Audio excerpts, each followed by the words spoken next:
Hello, everybody. Our Secret Service Verfassungsschutz has announced that they are going to survey the Insitut for State Politics, which is a conservative think tank run by Götz Kubitschek, who was also a public intellectual somewhat, even though he would never appear on bigger shows. We don't have this kind of openness, intellectual curiosity in Germany. But he is an author. He is a publisher of many books. He is also running a magazine called Sezession, and he is now considered a right-wing extremist, as well as his entire institute. And that gives Verfassungsschutz, our secret service, that was established to kind of fend off the Soviet Union or to fend off other hostile spies from hostile nations, and to kind of catch terror attacks before they happen. That was what it was established for, but what they have become is more something like the Stasi. Their communication is mostly focused, if not entirely focused, on thought crime containment, so to say. They hope not to see the wrong ideas from their point of view to be spread too far, and therefore they are classifying all kind of citizens, and they are pillaring. They are putting them up on internet pillories for the world to see, and people are denounced publicly by our intelligence service as extremists, radicals, scum. And this is not even something that they are doing in secret. It's not like a far-fetched speculation to say that, oh yeah, these people are denouncing others as extremists without proper evidence, etc., etc. No, the reality is that they communicate to your average citizen, to your average German, that they are surveying people and that they hate this or that group, and that people should stay away from this and that group. So we have a Stasi-like organization by now, and this is welcomed, unfortunately, by the wider German public. And I must say that even within libertarian conservative circles, I have a hard time to communicate to people that the job of a secret service is very different from what these people are actually doing. And I want to give you an example from Deutsche Welle that I think is quite enlightening, how the German public in general deals with human rights violations. So in this example, you will find a pattern that I want to warn the world of, because I think it is natural of us human beings, that we hope that bad things that happen to others are their fault. And this can be used for manipulation. You know, if somebody gets sick, you really, really hope he had very bad eating habits. He really, really had bad smoking habits, did not exercise, and so on and so on. You just hope to find things that you do right and they do wrong when you hear that something bad happened to somebody else, and this can be exploitative. The AfD is using the tools of identity politics to redefine itself as the voice of concerned or angry Easterners. And in the East, it's anything but a spent force. Yeah, indeed. It's important to underscore the fact that we're not talking about your standard party here. Parts of it are, in fact, under surveillance because of those extreme right tendencies from some parts of the party. You saw here, because the AfD is surveyed, therefore they are evil, instead of, because citizens were surveyed, and this is a human rights violation, and we should have learned something out of the Stasi, out of the Gestapo history, and therefore we should check the limits of our government. This is not a conclusion Germans would draw. Usually it is, if something bad happens to somebody else, he probably has deserved it. And this is natural to most of us now. I think that's a trap also Republicans in America fall into occasionally. When they see poverty, they very quickly shut down the debate by saying, don't blame others. I see a lot of memes that circle around the idea that you should not blame others.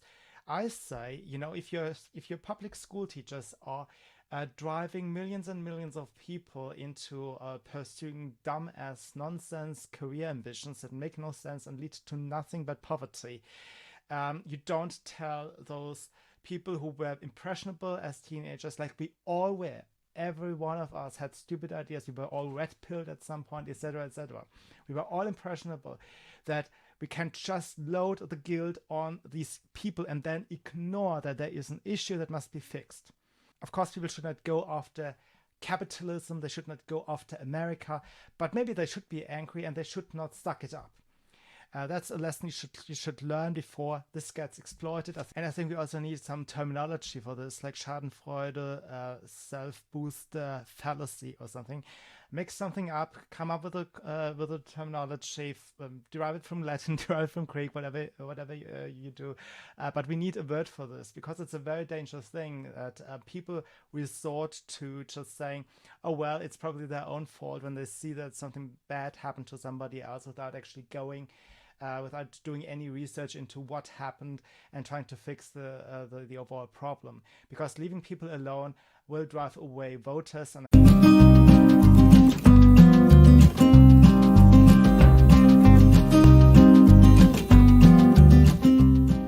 anyways, the overall classification they have now chosen is right-wing extremist and established right-wing extremists. So prior to that, they were just a suspect case of extremism, and now that is supposedly established.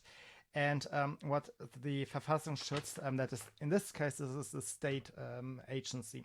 We have a federal level agency, and in this case, this is a state agency where the Insitut is situated, which is in Sachsen-Anhalt, in the state of Sachsen-Anhalt. They say in a report that the role of an intellectual gravitation center was assumed by this institute. Oh my goodness, intellectual gravitation center. It were the goal thereof to move the debate towards the right. I'm not kidding. Move the debate. And I think it really it hurts the entire conversation that a lot of people are too dumb to know that left and right were the original sitting order. Was the original sitting order at the National Assembly during the French Revolution. It means nothing but where people in the parliament sit. It does not actually have specific intellectual positions, no public policy ideas to it.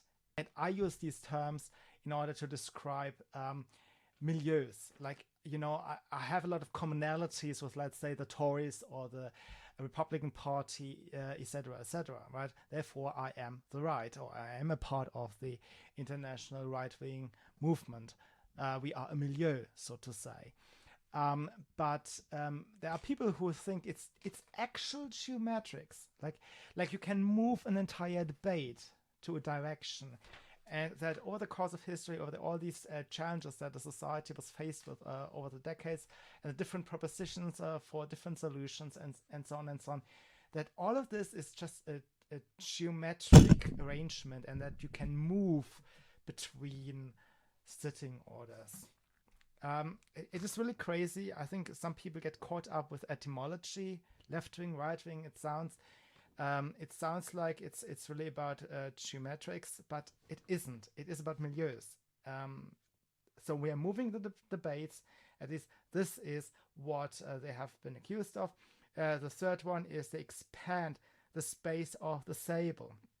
I also must say that Germany is a signatory of the United Nations Declaration of Human Rights, and even if that were not the case, the right to speak freely is an immutable right. It belongs to all of us, independent of government consent. If it were not that, there would not be any human rights violations. If it were up to the government to decide who gets to speak and who gets to say what, then all governments would abide to human rights. There would not be a definition for human rights violations. They are also accused of trying to influence the pre-political sphere and the parliament. And what we mean with pre-political sphere is the wider public. It is, the think tanks, the NGOs, the media, etc., etc. So it's the wider public. And actually, it is the most normal thing to try to influence the wider public, and also then, as a result, the overall debates in the parliaments. So that's actually the definition of democracy. And there is a big misconception, I guess.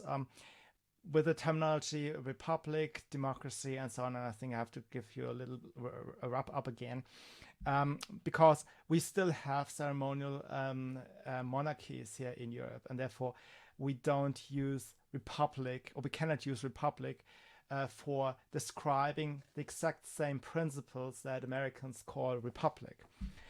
Yet, of course, we do mean, when we say democracy, we do mean what Americans mean as a republic. Yet there's this idea that a democracy is mob rule. I would rather call that than mob rule. Like that there are some people whipping up crowds, and the crowds are kind of doing harm to minority groups, intellectuals, individuals, etc. Mob rule. Okay. A mob rule is actually the sign of a dictatorship, like the SA, the SS. If you have thugs roaming around, like the Cultural Revolution in China, if you have all these crazies roaming around and killing people and hurting people and trying to destroy people, Antifa kind of thugs, that is not democracy. Democracy is when arguments are heard and exchanged and so on. The core of democracy or republic is that people are free to organize majorities in their interest. If the majority is just always assured to be right, that is not a democracy. That is literally the definition of a dictatorship. In a dictatorship, the majority is always assured to be right. In a democracy, everybody knows that he can be wrong, and that a majority can be organized that may differ from what is now considered the overall consensus.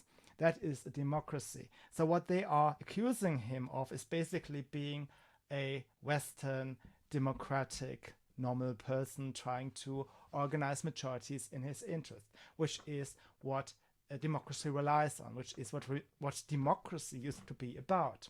And justifying the human rights violation of tapping phones and sending spies, etc., they are, of course, violating another human right, and in this case it's the right to associate with whoever the heck you want. And of course they accuse the Insitut with having connections or having or mingling with members of the AfD, and they call them the radical parts of the AfD. As if just seen in the Deutsche Welle video, parts of the AfD have already been classified as extremist. I personally don't really look much into the AfD, but by and large, this party is not an extremist party. There are whack jobs in all parties. In every single party, there are whack jobs. I think it's because party politics attracts people who don't have day jobs. It doesn't attract people, at least here in Europe. I mean, it's very different, or here in continental Europe, rather. It's very different from the UK, where you have a lot of Oxford graduates and Eton graduates and Cambridge graduates. And in America, there are all these Ivy League people, think of these cultures what you want, and they have deteriorated a big deal over the last year. So in future, we are not going to see that. But the quality in the English-speaking system is actually still very good, despite all the faults they have. But here in Europe, party politics do not attract the highest minds, and this is true for the entire political spectrum. But I'm pretty sure that Mr. Kubitschek and his wife are not dealing with actual neo-Nazis, with actual anti-Semites, etc., etc. And the reason I know that is because Ellen Kositza speaks Polish. The Nazis actually invaded Poland, started the Second World War by invading Poland. And therefore somebody who likes Poland so much that she speaks the language is not a Nazi. Have a listen. Nie znam rosyjskiego, niestety. Очень żal. Mogę tylko mówić po polsku. I assume that she spoke a German accent, but as I said, she doesn't have to be Polish herself. If somebody goes the way of, speaking the entire language of a people that he or she supposedly hates, that sounds very implausible to me. Moreover, I doubt that those who are surveyed as right-wing extremists in the AfD are right-wing extremists either.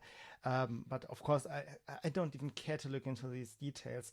I do know that the AfD has a substantial Jewish caucus, And I also know that a lot of Jews in Germany are supporting the AfD, and to a much higher percentage than your average person. Chaim Noll, a novelist and lyricist from Israel, has recently written an article in a conservative blog called Ach Gut, in which he says he was tipped by a member of the lobby group, Central Council of the Jews in Germany, Zentralrat der Juden in Deutschland, that half of the people, he believes, of his community are supporting the AfD. But of course, this is not a survey, this is not a poll or anything you can really rely on and say, well, it's half of the Jews in Germany, and the party itself gained only I forgot the exact percentage, like 14% of the voters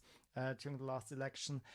But it gives an overall idea, right? And this person is probably not terribly happy to admit to Chaim Noll that half of the Jews here are supporting the AfD, because he is, he himself and his organization, the Central Council of the Jews, they are the ADL, they are the Southern Poverty Law Center, they are far left, and they are not very happy to see the AfD. An additional reason for the classification is that the theory of the Insitut were ethno-pluralism. I personally only heard this or hear that word in connection to the Generation Identity, which is a youth organization around Martin Sellner. I think that's the most prominent member of that group.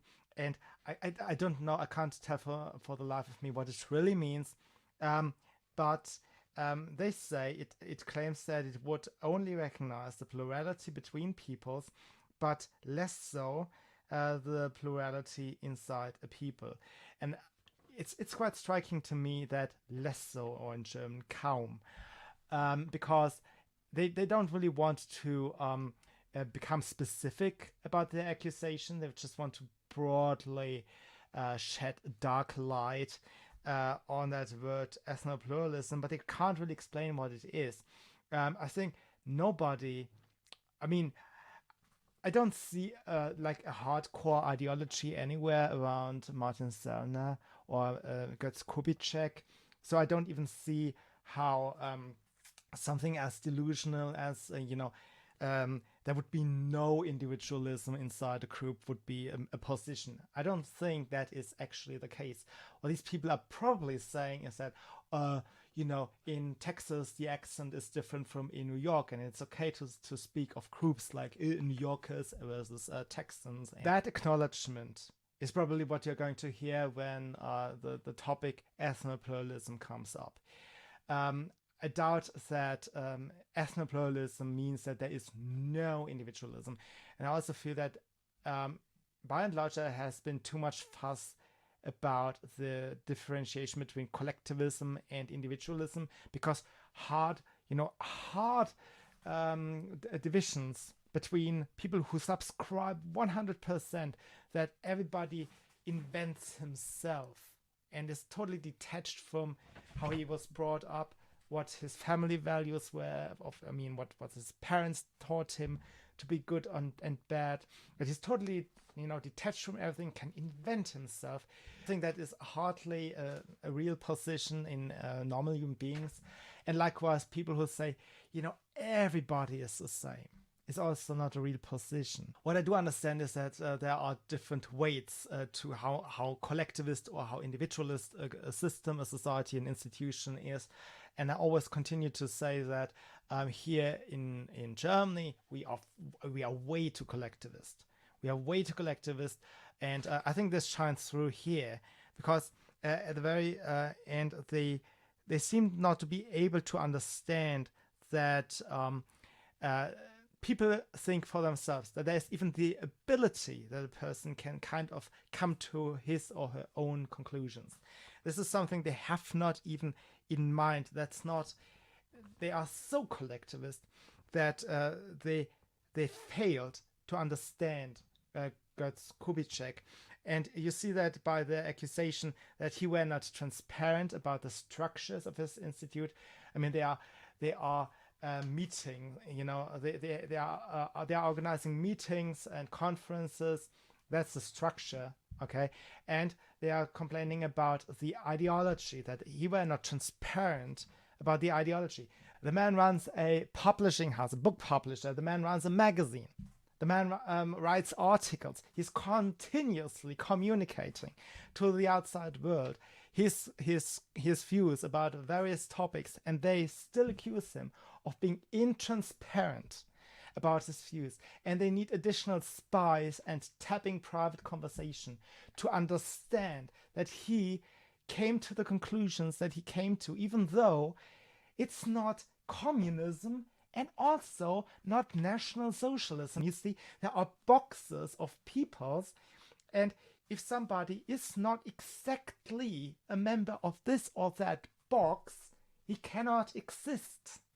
There is a huge problem in hyper collectivism. So I do understand the criticism of too much individualism sometimes and too much collectivism sometimes, but that there were a real position that people have, that the differences, the plurality between peoples were legitimate, but not so the differences between individuals. I think there's not a single person that can be classified in the way they characterize this institute. And because there is no box and they don't find a box, and they have a real issue understanding Götz Kubitschek, therefore they accuse him, or more specifically the ethno-pluralism, of being xenophobic, anti-equalist, and Völkisch collectivist. Anti-equalist, they have invented a word, anti-egalitär, anti-equalist.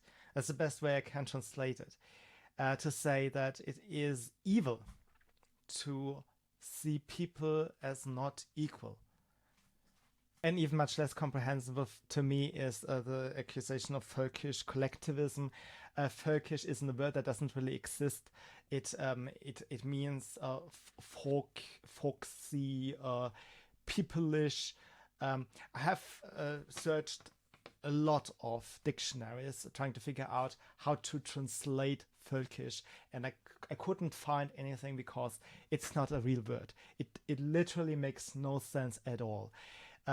It is one of those many proxy words for saying Nazi, because they are never honest about their accusations against their political opponents, and they always find more and more words that they kind of load and associate with the Nazi era, but they can't really explain and define it in a meaningful way. And Hitler used to say Völkisch, and he said it because National Socialists, socialists, they had to kind of present themselves as down to earth. So, the dancing, the food, your average person, what people like, peopleish. So this is Völkisch. Okay, so if you say don't destroy everything that people like, that can already be Völkisch, apparently. I'm not sure, because the degree of how much it is associated with Nazism determines what it means to the ears of the listener. But ultimately it means very little. It was just a word Hitler used, also without a clear definition. And I think we should just drop words that have no clear definition and were propaganda words. And if they want to say National Socialist, they should say National Socialist, because that is an accusation you can defend yourself against. You can't defend yourself against words that are not properly defined. And I think what all of these human rights violations ultimately boil down to, be it all the censorship, be it harassing citizens, trying to avoid that people organize majorities in their interests, etc. What all of this is supposed to do is to stop themselves from thinking. My thesis here is that particularly here in Europe, people have learned from history that if you believe in Nazism, you get a bomb dropped on your head. If you want to keep your career, you don't believe in National Socialism. That's what they have learned from history.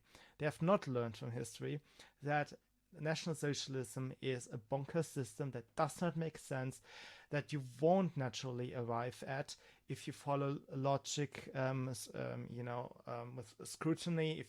If you look into the claims properly, you will find that you don't have the genes that the Nazis claim they have identified.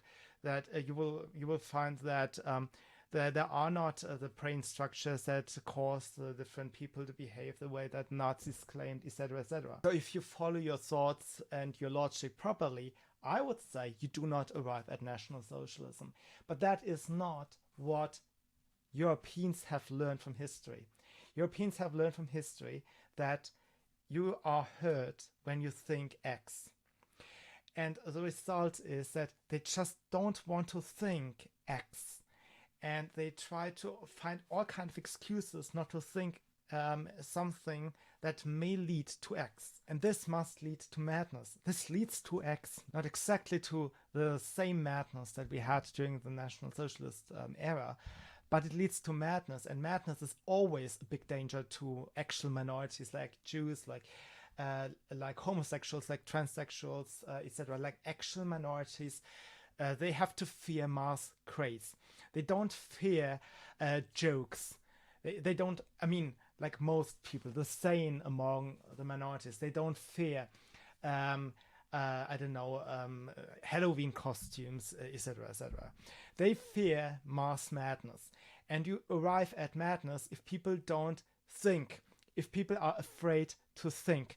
There was a German philosopher called Immanuel Kant who described enlightenment as the way out of the self-inflicted helplessness. And Kant described the journey out of self-inflicted helplessness as dare to think. Use the Latin words sapere aude. Dare to think. Because that's terribly important in order to not get crazy over the long run. If people stop thinking on every turn and panic all the time and are living in fear, they won't exchange their ideas, they don't cancel out idiot ideas, and sooner or later they end up in madness.